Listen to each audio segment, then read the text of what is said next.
Bismillahirrahmanirrahim. Assalamualaikum warahmatullahi wabarakatuh.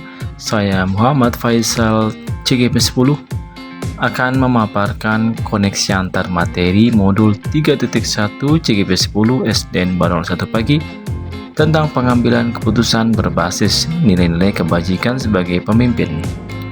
Apa maksud dari kutipan berikut?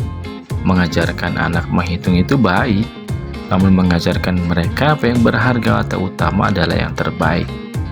Teaching kids to count is fine, but teaching them what count is best. Bob Talbert. Literasi dan numerasi merupakan simbol dari setiap pembelajaran pada jenjang apapun. Semua pembelajaran akan terdapat di dalamnya literasi dan numerasi. Tentunya memberikan tuntunan, pemahaman yang mendalam, dan yang berharga bagi anak, seperti keterampilan sikap, saling menghormati, menghargai, peduli, empati, dan semua hal yang terdapat pada nilai-nilai kebajikan yang terdapat dan berlaku pada masyarakat dan lingkungan keluarga adalah hal yang paling mendasar, utama, dan juga terbaik. Dari kutipan di atas, apa kaitannya dengan proses pembelajaran yang sedang Anda pelajari saat ini? Dari materi pengambilan keputusan berbasis nilai kebajikan, maka hal yang mendasar adalah etika dalam pengambilan keputusan tersebut yang berdasarkan nilai-nilai kebajikan. Selain itu juga, keputusan yang diambil haruslah berdasarkan dari kepentingan dan kebutuhan serta rasa nyaman peserta didik di lingkungan sekolah yang bertanggung jawab. Bagaimana nilai-nilai atau prinsip-prinsip yang kita anut dalam suatu pengambilan keputusan dapat memberikan dampak pada lingkungan kita? Nilai atau prinsip yang kita anut dapat berdampak pada lingkungan disebabkan beberapa kondisi. Pertama, tentunya nilai dan prinsip yang kita anut adalah memiliki nilai intrinsik bagi lingkungan tersebut. Dengan kata lain, bahwa nilai kebajikan universal yang disepakati pada lingkungan tersebut. Dan tentunya pengambilan keputusan pada suatu permasalahan haruslah melibatkan pihak lain. Ketika melibatkan orang lain, maka seorang pemimpin pembelajaran haruslah memahami kompetensi sosial emosional, baik dalam mengelola diri, keterampilan berelasi, dan juga lainnya. Prinsip pengambilan keputusan dapat berdasarkan dari hasil akhir, peraturan, dan juga rasa kepedulian. Tentunya harus disesuaikan dengan permasalahan yang ada. Apapun prinsip yang dianut, maka kita sebagai pemimpin pembelajaran harus tetap mendasarkan keputusan berdasarkan kebutuhan peserta didik. Hemat saya, ketika seorang pemimpin pembelajaran menggunakan kesepakatan yang sudah dibuat dan mendasarkan keputusan tersebut kepada kebutuhan peserta didik, maka keputusan tersebut akan berdampak kepada lingkungannya. Bagaimana Anda sebagai seorang pemimpin pembelajaran dapat berkontribusi pada proses pembelajaran murid dalam pengambilan keputusan Anda? Sebagai seorang pemimpin pembelajaran, tak menutup kemungkinan akan ada saja permasalahan yang terjadi di dalam kelas ataupun di lingkungan sekolah. Sebagai seorang pemimpin pembelajaran, ia harus peka terhadap kondisi keadaan yang terjadi dan mampu mengatasinya dengan cara yang telah dipelajarinya pada modul ini dengan berdasarkan kebutuhan peserta didik. Dengan cara seperti itu, kita telah memberikan teladan kepada murid tentang cara pengambilan keputusan yang bertanggung jawab. Educational is the art of making men ethical. Pendidikan adalah sebuah seni untuk membuat manusia menjadi berlaku etis. George Wilhelm Friedrich Hegel. Pendidikan tidak hanya mentransfer ilmu pengetahuan, melainkan juga sebagai pembentuk karakter dan moral peserta didik yang bertanggung jawab, sehingga nantinya ia akan berkontribusi dalam masyarakat dengan baik.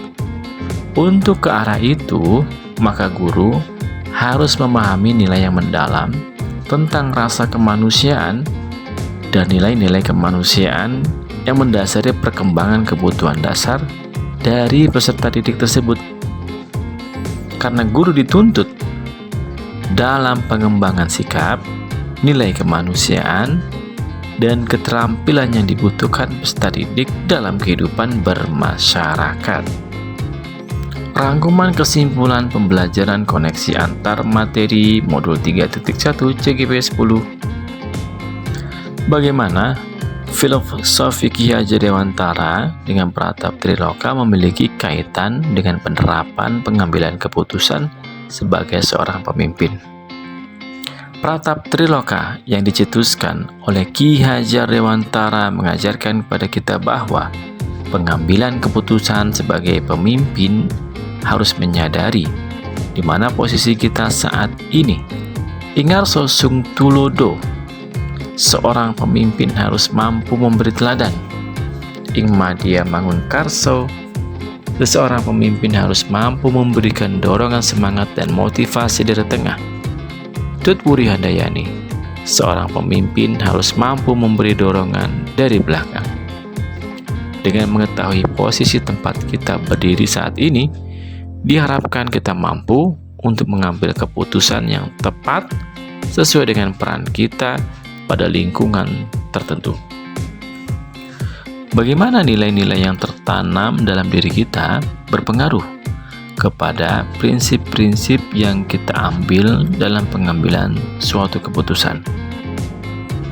Setiap pengambilan keputusan dari seorang pemimpin pembelajaran tentunya akan diwarnai dari karakter dan nilai-nilai kebajikan yang dianggap teguh oleh pemimpin itu sendiri. Dengan kesadaran penuh dari tanggung jawab, loyalitas, dan sadar akan nilai kebajikan yang menyeluruh, maka hal tersebut dapat mempengaruhi dalam pengambilan keputusan, karena semua akan dimintai pertanggungjawaban oleh Allah Subhanahu wa Ta'ala.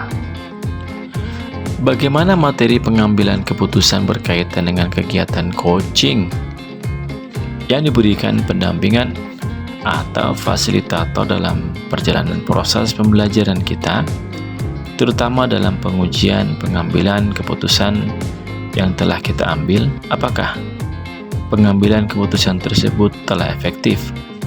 Masihkah ada pertanyaan-pertanyaan dalam diri kita atas pengambilan keputusan tersebut?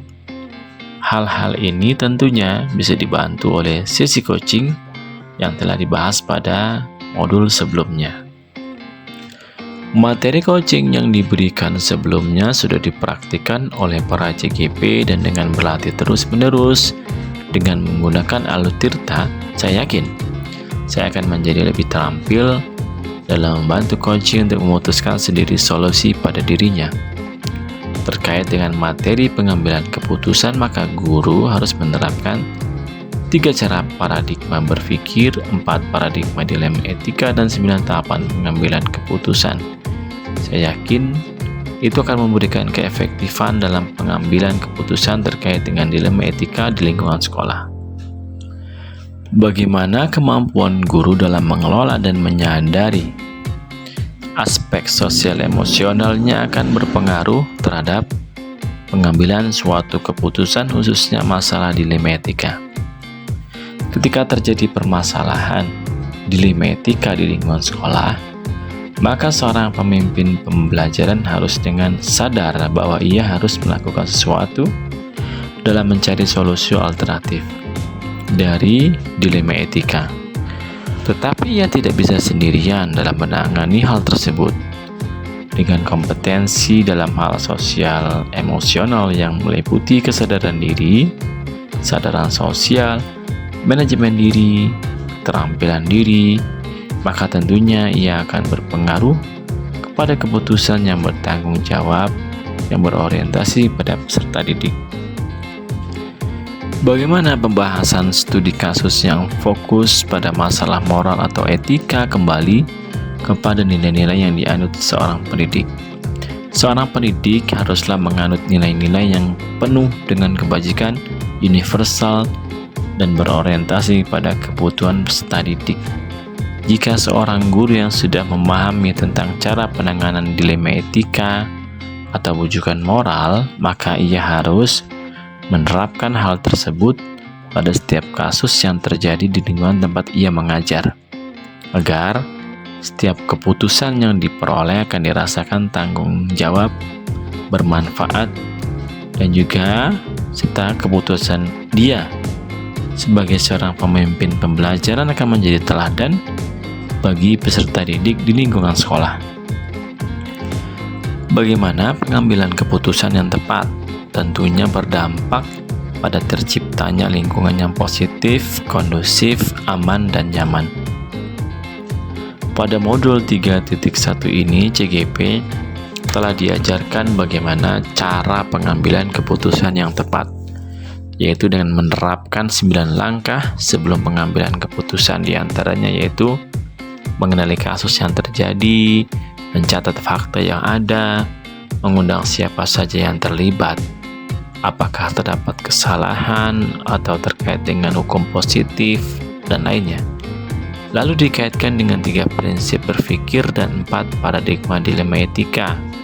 Tentunya dengan menerapkan hal tersebut dan mengujinya akan lebih dekat tercipta keputusan yang adil, kondusif, aman, dan nyaman. Apakah tantangan-tantangan di lingkungan Anda untuk dapat menjalankan pengambilan keputusan terhadap kasus-kasus dilema etika ini? Adakah kaitannya dengan perubahan paradigma di lingkungan Anda? Tentunya semua keadaan masing-masing di lingkungan sekolah memiliki tantangan yang beragam. Di tempat saya mengajar adalah ketika semua guru berpendapat dengan pendapatnya yang berbeda-beda terkait masalah kegiatan ekskul.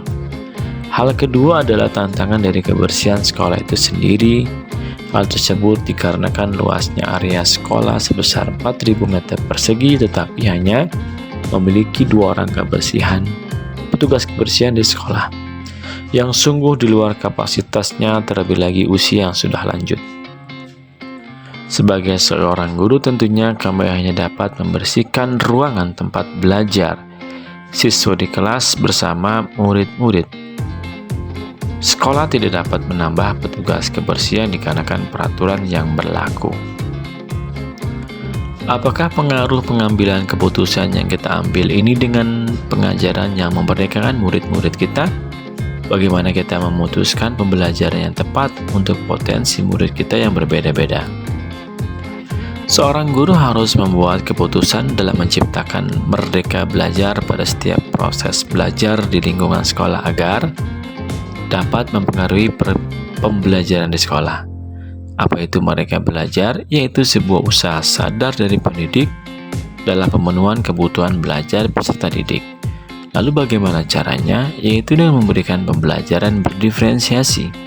Dengan strategi pembelajaran berdiferensiasi seperti strategi proses, produk, dan konten, maka diharapkan dapat memenuhi kebutuhan belajar peserta didik akan terfasilitasi dengan baik. Bagaimana seorang pemimpin pembelajaran dalam mengambil keputusan dapat mempengaruhi kehidupan atau masa depan muridnya? Seorang pemimpin pembelajaran ketika mengambil sebuah keputusan tentunya sudah mempertimbangkan apakah keputusan itu untuk jangka panjang atau pendek. Terkait dengan pengaruh masa depan terhadap keputusan, seorang pemimpin pembelajaran haruslah mempunyai visi yang kuat sebagai produk yang diimpikannya di masa mendatang. Seorang pemimpin pembelajaran juga haruslah membuat langkah konkret dalam usaha mendukung terciptanya visi tersebut. Tidak lupa juga seorang pemimpin dalam membuat visi dan keputusan yang berdampak pada jangka panjang, maka haruslah berisi nilai-nilai kebajikan dan kebutuhan dasar peserta didik. Apa kesimpulan akhir yang dapat Anda tarik dari pembelajaran modul materi ini dan keterkaitannya dengan modul sebelumnya? Seorang pemimpin pembelajaran dalam membuat keputusan haruslah berdasarkan kepada yang pertama, kebutuhan dasar peserta didik, penguasaan kompetensi PSE dalam rangka berkolaborasi dengan pihak internal dan eksternal untuk menciptakan pembelajaran yang baik dan mengatasi masalah dalam lingkungan sekolah. Penguasaan terhadap 9 tahapan pengambilan keputusan dan mengaitkan dengan 3 prinsip berpikir serta 4 paradigma dilema etika agar keputusan didapatkan bertanggung jawab.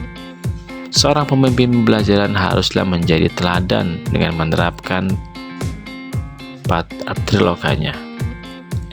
Seorang pemimpin pembelajaran haruslah memiliki visi yang kuat serta misi yang dijabarkan sebagai langkah pembentukan karakter yang diinginkan di masa mendatang. Seorang pemimpin pembelajaran haruslah memiliki nilai kebajikan yang kuat untuk mempengaruhi keputusan yang dibuat dalam rangka pemenuhan kebutuhan belajar peserta didik. Pemimpin pembelajaran harus menggunakan pembelajaran berdiferensiasi dalam setiap pembelajaran di kelas. Sejauh mana pemahaman Anda tentang konsep-konsep yang telah Anda pelajari di modul ini, yaitu dilema etika, rujukan moral, 4 paradigma pengambilan keputusan, dan 3 prinsip pengambilan keputusan, dan 9 langkah pengambilan dan pengujian keputusan. Adakah hal yang menurut Anda di luar dugaan? Saya pribadi masih terus berusaha memahami tentang materi dilema etika dan terus berlatih agar lebih memahami lebih dalam lagi dan dapat membantu menyelesaikan permasalahan dilema etika di lingkungan sekolah. Apakah ada keterkaitan antara perubahan paradigma dalam penerapan dilema etika? Jika ada, bagaimana penerapan perubahan paradigma pada langkah pengambilan keputusan? Sebelum mempelajari modul ini, pernahkah Anda menerapkan pengambilan keputusan sebagai pemimpin dalam situasi moral dilema? Bila pernah, apa bedanya dengan apa yang Anda pelajari di modul ini? Saya pribadi, sebelum mempelajari modul ini, pernahkah Anda menerapkan pengambilan keputusan sebagai pemimpin dalam situasi moral dilema? Bila mana pernah, apa bedanya dengan apa yang Anda pelajari di modul ini? Sejujurnya, saya belum pernah mengambil keputusan dengan sesuai materi yang saya pelajari pada modul ini.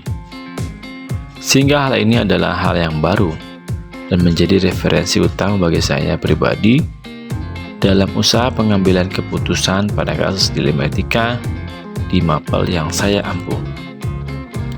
Bagaimana dampak mempelajari konsep ini buat Anda? Perubahan apa yang terjadi pada cara Anda dalam mengambil keputusan sebelum dan sesudah mengikuti pembelajaran modul ini? Dampak yang saya alami adalah, pertama, saya memiliki gaya berpikir yang terstruktur dalam penanganan dilema etika. Kedua, dengan mempelajari materi ini, saya merasa bertambah keyakinan dalam pengambilan keputusan yang bertanggung jawab dan berorientasi pada siswa. Saya juga akan lebih melihat ke dalam dan menganalisa lebih dalam setiap proses menghadapi dilema etika. Saya merasa 3 prinsip berpikir akan sangat membantu dalam menentukan keputusan apa yang akan diambil. Seberapa penting mempelajari topik modul ini bagi Anda sebagai seorang individu dan Anda sebagai seorang pemimpin? Sangat penting, karena sebagai seorang individu membuat saya berkembang menuju arah yang lebih baik, dan sebagai seorang pemimpin saya mampu mengambil sebuah keputusan terbaik dan bertanggung jawab.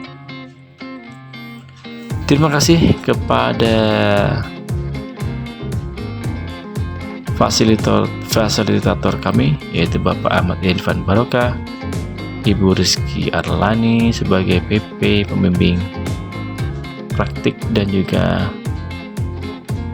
Ibu Sinta Kurniawati dalam memberikan semangat dan support serta pembelajaran pada setiap sesinya. Mudah-mudahan usaha-usaha Bapak Ibu diberikan pahala dari Allah Subhanahu wa taala.